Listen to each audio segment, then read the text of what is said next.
Hello, my name is Deborah Ongers and I run Snippets Needlework in Stevenage Old Town, Hertfordshire. And this morning I'm going to show you how to make heart-shaped lavender bags with a Christmas theme. So we'll be using printed material specific to the season.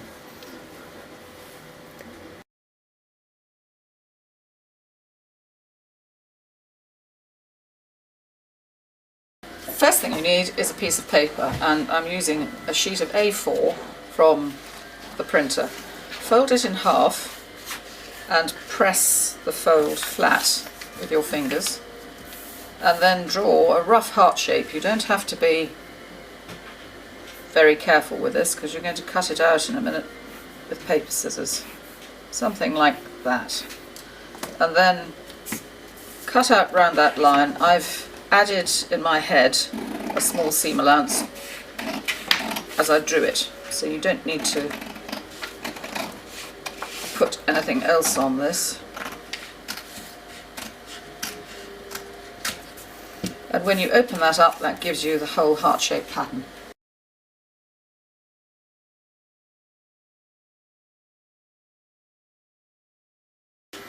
The next thing, of course, is fabric. Now, these things are so small that you can use scraps of anything. You can upcycle old mats if you don't want a Christmas theme. So keep your eyes open in charity shops and anywhere else you can come across bits of old lace and so on and so forth. Today, however, we're going to use a Christmas fabric, and they come in all prints and shapes and sizes. That's one. That is not very bright, but it's quite pretty. It's actually very American in styling, but it's quite sweet. But the one we're actually going to use is this one, which is very Christmassy.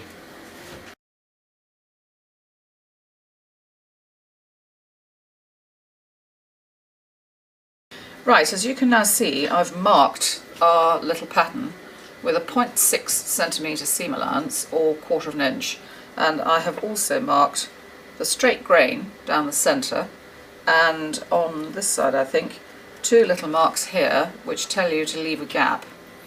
Is sensible, and believe you me, I have actually sewn straight past one because I've done it without thinking.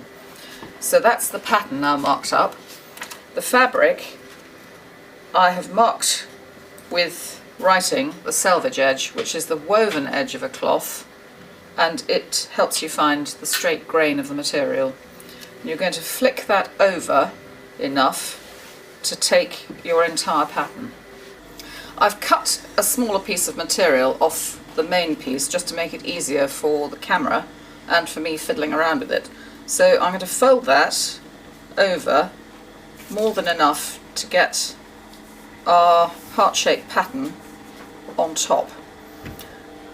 And you also need to look at the pattern to see if it has actually got a one-way print or not, and if it has, make sure it's all growing up in one direction. So this gets placed on and then pinned to the material.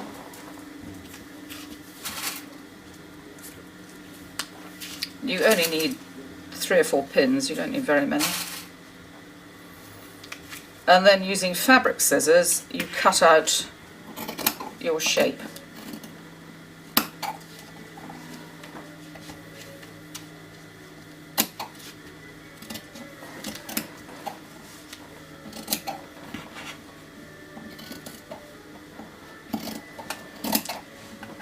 And carry on all the way around, and then just very small nip in either side of those 2 marks to remind you of where to leave the gap.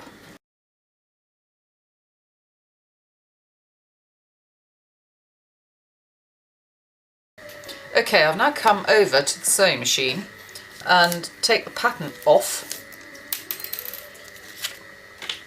and I have cut the 2 marking points. There's one there and there's another one lower down. It's very sensible to keep it on the straighter flank of the heart. Avoid the shoulder. They'll be really difficult to sew away afterwards. So find the lower one and bring it under the sewing machine. Put a pin in at the lower mark and then bring the work under the sewing machine.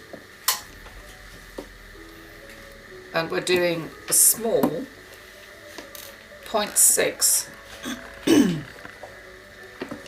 centimetre seam.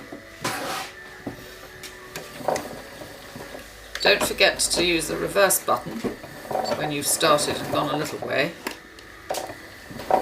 Come down to the point,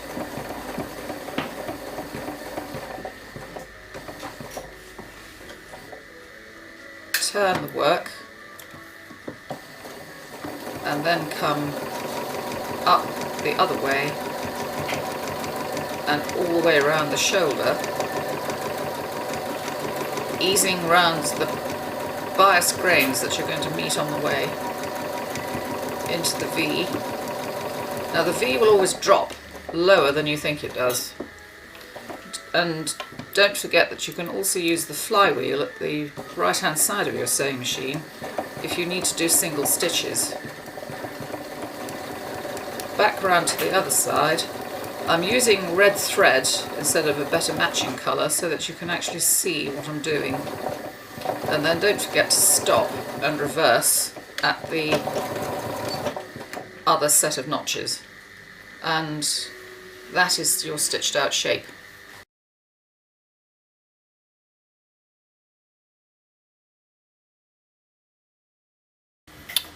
Okay, we're back on the table area. The next thing you need to do is to clip just shy of your row of stitching. If you don't do this, it won't turn out properly. And then clip the curves about 1 centimetre apart all the way around the shoulder, and again the other side. And it's much safer to use a small sharp pair of scissors than big dressmaking shears which can easily slip. So it's right round this curve, and then the last thing we cut off straight is the point at the bottom. So when you turn it out you get a decent shape.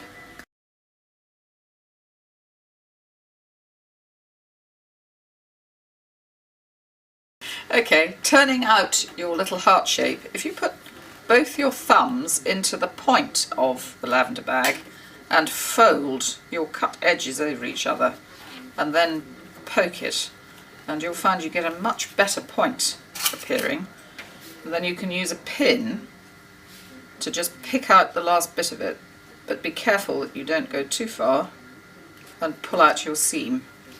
And then you carry on just turning the whole heart-shaped lavender bag out. Put forefinger into the shoulder of it to get a decent shape coming. And there's the turned out right side little lavender bag.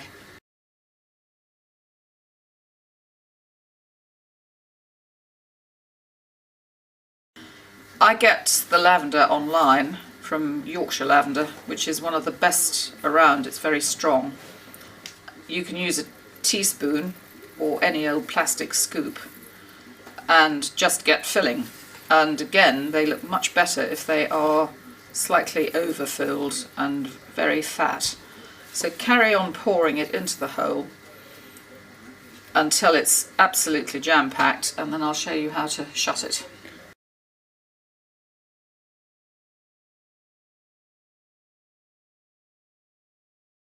So here you've got the lavender bag now full, and you need to shut the small hole. I've got a piece of doubled thread with a knot in it. It's stronger if it's doubled, and it's much less likely it won't pull straight off your needle. So I tend to use double. As I said before, normally I'd use a better matching thread, but for the purposes of showing you what I'm doing, I've gone with red. And you shut it with a tiny slip stitch, taking a stitch into the fold of the side of the fabric away from you, coming out to the side of the fabric nearest to you, and then back in again, right up across this 4 or 5 centimetre gap.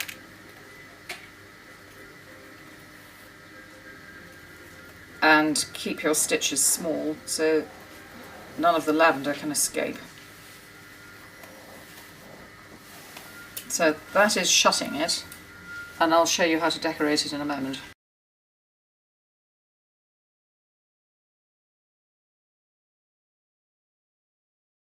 Filled and stitched shut, if you put it down on a surface and just pat it quite hard, it moves the lavender right into the edges of your little shape.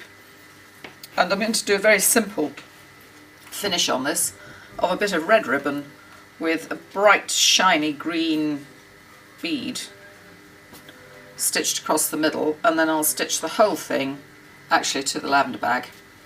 So again, double thread, stitch it through the ribbon first so that that's actually held down securely, and then this bead or gem or whatever it is, it's not quite like a button, but you can sew it on in a similar fashion. This one's got two slots to poke the needle through, and any beads like this I would suggest that you do go through twice on each side, just so that it is extremely secure. So it's back through that one. First find the hole,